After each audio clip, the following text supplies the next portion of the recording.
We continue our discussion about things we're told never to discuss. Those are my favorites. Religion is a part of those things we are never to discuss, but we do take our faith with us to work. And so here to discuss this with me in studio is my guest, Wendy Patrick. Wendy, thank you so much for being with us today.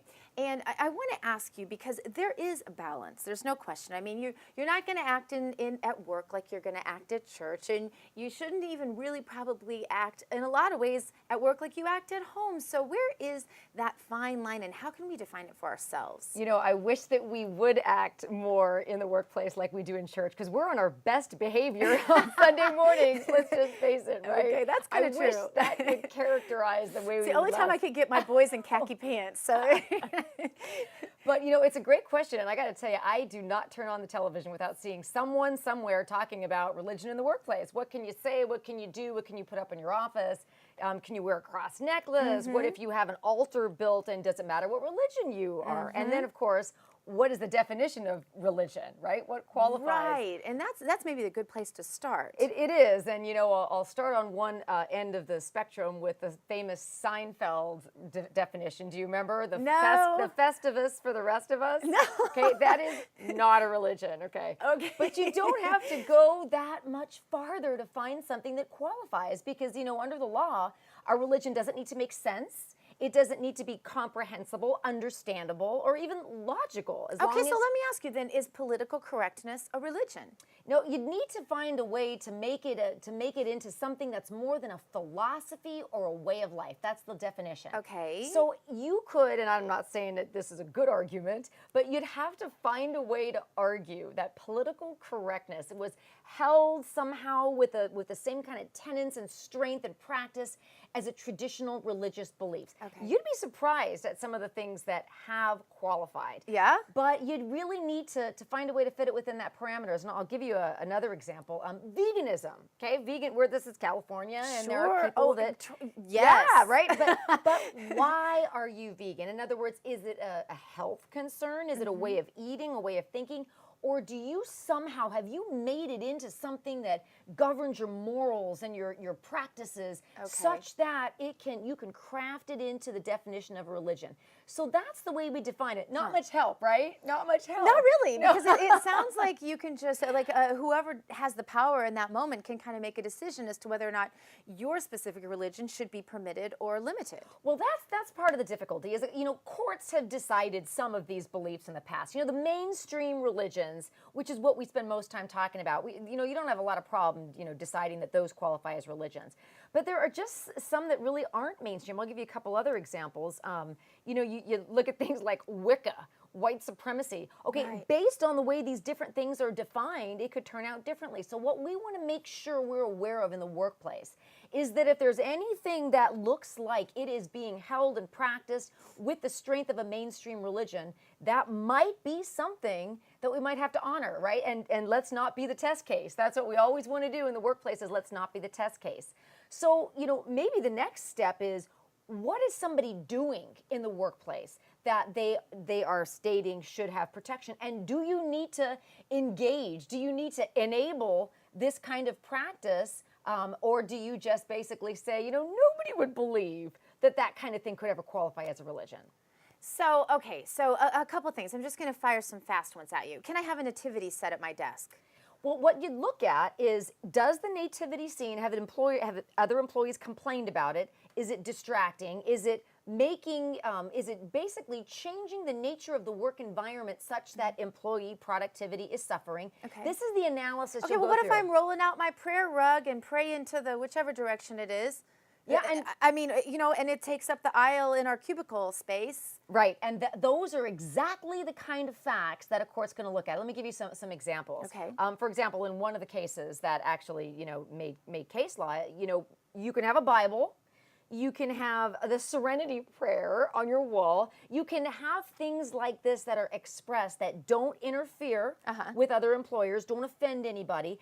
You know, one of the other cases talked about this idea of you can't make somebody take down their religious artifacts if they might offend somebody. That's not the standard. Okay. You can even invite colleagues and coworkers to church in most cases. Wow. Unless you are already on notice that, that's going to be uncomfortable, nobody wants this. In other words, you really, if you're considering, you're a manager, if you're considering, deciding what to do, it's worthwhile to take a look at, the parameters of the law. Because some people think, oh, you can't even mention the name of God in the workplace. That's not what the law holds. Okay. But a lot of the examples you are firing at me are exactly the kind of things that are taken into consideration.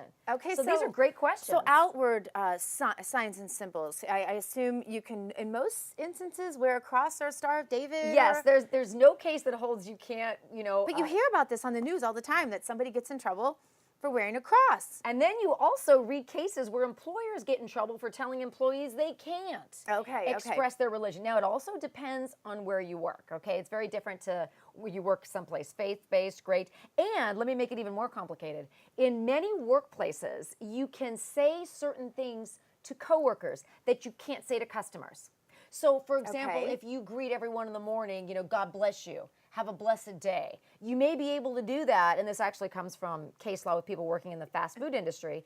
You can do that with coworkers in some cases, but you can't do it with customers. And the reason, as you can imagine, is there's certain things that could be attributed to the company you work for that are not permissible, whereas...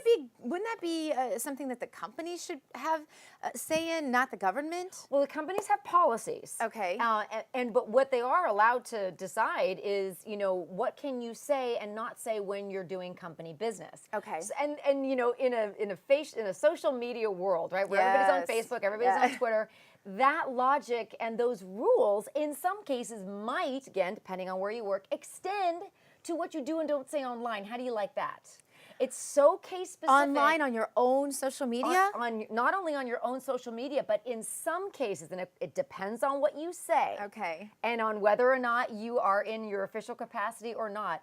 But depending on what you do and say, your online behavior, even if you are expressing some of your religion, and again, it goes back to the definition of that term, you're not always in the clear. Let's put it that way. You're not always free to say or do anything in some circumstances, depending on what you're saying. Okay, now what about, I noticed this year, it seemed more than ever, honestly, I was going into businesses, and this is one of my first years in California, so I was a little bit surprised when I was going into some different companies, and as I'm walking out, they're saying Happy Thanksgiving, Merry Christmas. I got, I think, only like 2 season's greetings. That's and right. I said back to them, Merry Christmas, because I'm just kind of snarky like that. But I was very surprised, and it seemed like that was much more than I've seen in years past. Is that because some of these expressions of freedom of religion have seen favor in the courts? I think it's not only that, but there's a lot of pushback to the idea that we can't recognize Christmas for what it is. And there's a lot of people that, and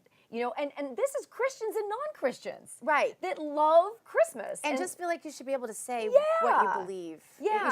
You shouldn't forfeit your rights to practice your faith when you walk in and take a job. That's true. Yeah. And one of the things that the case law and the law shows us is that we actually, in most cases, have more freedom to say Merry Christmas. Somebody sneezes to say God bless you. Oh, we have who would even think of that? It's incredible. But people do think about these objections. Wow. But the law has come down on the side of you have more freedom to, obviously no pushiness, no disruption, none of that. You can't go evangelizing. Well, but you can invite somebody to church. So you have more freedom than you think in a lot of cases. Now, that's not to say that, it's the kind of a missionary ground where you do anything that makes somebody uncomfortable, or like your example of having a prayer carpet that people are tripping over. I mean, you look at things like this. Yeah. But saying Merry Christmas, saying God bless you, even saying to your coworkers, have a blessed day, you have more leeway there than many people think, because we've all become so afraid that we don't even say Merry Christmas. But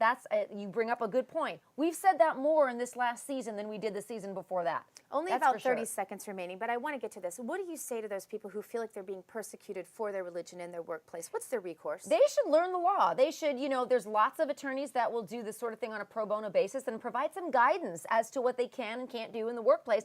And that's specific to their case. Where do they work? What are the rules? Knowing the rules will allow you to be who you are at church on Sundays and at work on Mondays. And wouldn't we as employers like it if most people behaved that well all the time? You bet we would. So would our family members, by the way. Thank you so much for being with us. Wendy, tell us where we can find you. I am Wendy Patrick, PhD is my webpage, and you can also find me at Legacy Church, which is where I worship. All right, awesome. Thank you so much for being with us. Coming up next, your calls and letters. They should be interesting. The number, as you know, 888-650-8176, or you can go to the Smart Life page at moneybizlife.com. Click on the Ask Dr. Gina button to send us an email, or you can always contact me on Facebook and Twitter. I am a social media hound. Yes, I am. Producer Jason is always monitoring those pages during the show. And as you know, we have more Smart Life coming up. This is your segment. We want to hear from you. Give us a call right now, and you stay tuned. More right after this.